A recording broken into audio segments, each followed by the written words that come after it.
Tangis Putri Chandrawati saat telepon Ferdy Sambo mengadu dilecehkan. Setelah itu, saksi Ferdy Sambo SIK MH yang sedang berada di Jakarta pada hari Jumat dini hari tanggal 8 Juli 2022 menerima telepon dari terdakwa Putri Chandrawati yang sedang berada di rumah Magelang sambil menangis. Berbicara dengan saksi Ferdy Sambo SIK MH bahwa korban Nofriansah Yosua Huta Barat telah masuk ke kamar pribadi terdakwa Putri Chandrawati dan melakukan perbuatan kurang ajar terhadap terdakwa Putri Chandrawati.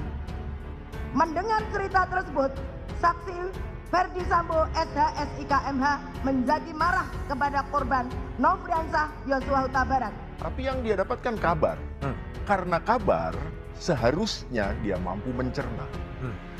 Tetapi ya itu kita tidak tahu apa yang dilakukan, kemudian memutuskan untuk melakukan eksekusi, pembunuhan. Kabar pelecehan seksual itu kapan diterima oleh FS? Ada tidak ada pelecehan seksual, pembunuhan ini tetap tidak dibenarkan. Karena FS tidak melihat sendiri pelecehan seksual kalau memang ada, tapi dia mendengar kabar.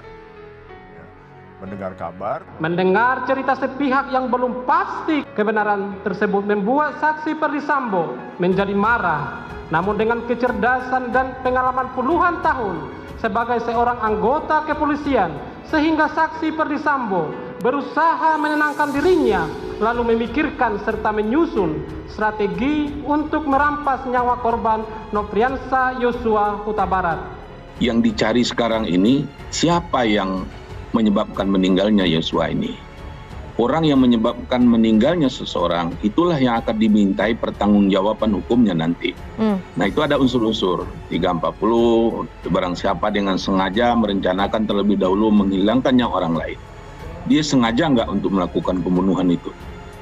Direncanakan tidak? Nah itu yang akan dilihat nanti. Nah siapa nih saksi ini yang...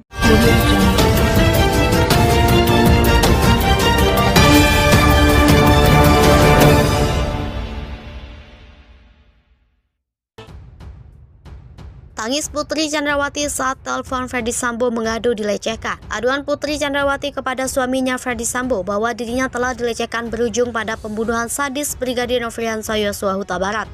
Menangis ketakutan, Putri menghubungi suaminya pada Jumat 8 Juli 2022. Mengutip Detik X, Putri menghubungi Ferdy Sambo pada saat dini hari. Putri Chandrawati saat itu berbicara dengan nada ketakutan dan menangis.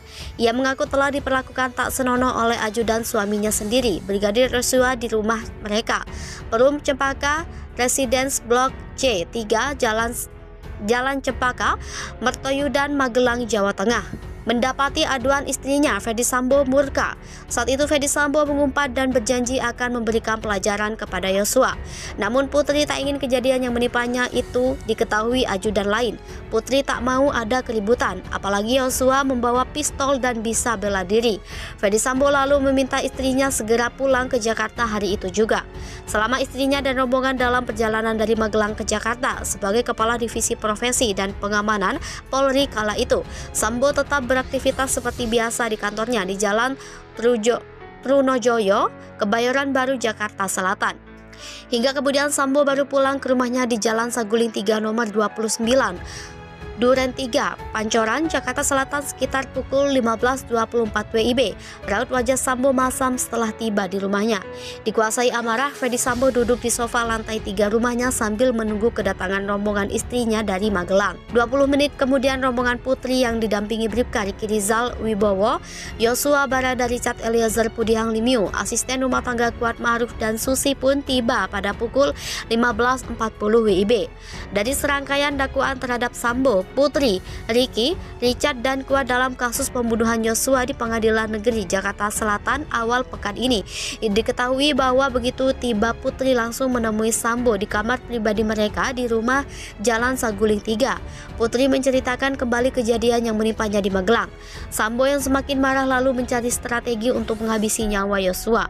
Ia lantas memanggil Riki melalui handy talkie ke lantai 3. Kepada ajudannya yang paling senior itu, Ferdy Sambo bertanya tentang tentang kejadian yang sebenarnya di Magelang. Namun Ricky mengaku tak mengetahuinya sehingga Sambo menceritakan sesuai aduan istrinya. Pada kesempatan itu, Sambo bertanya apakah Ricky berani untuk menembak Yosua. Ricky menjawab dirinya tak berani. Sambo lantas meminta Ricky untuk membackup dirinya bila Yosua melawan.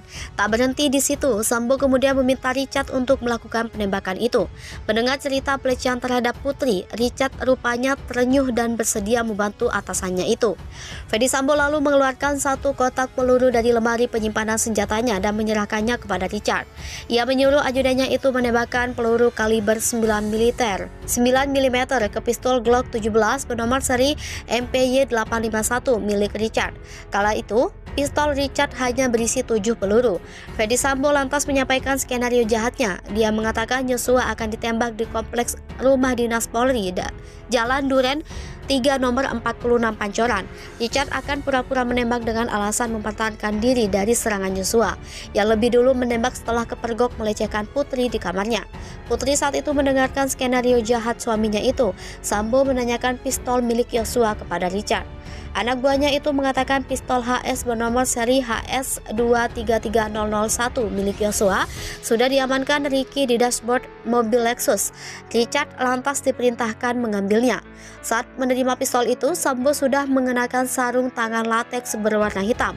Sambo lalu meminta istrinya diantar kuat, Ricky, Richard, dan Yosua menuju rumah dinas di Duren 3 nomor 46 untuk isolasi mandiri sekitar pukul 17.06 WIB. Begitu tiba di rumah dinas tersebut, Yosua turun dan membuka pintu garasi. Disusul kemudian Putri yang didampingi Kuat menuju kamar utama. Kuat langsung menutup pintu depan rumah dan pintu balkon. Sebenarnya memberesi rumah dinas bukan tugas Kuat, tapi tugas Diryanto alias Kodir yang menjadi asisten rumah tangga dinas itu.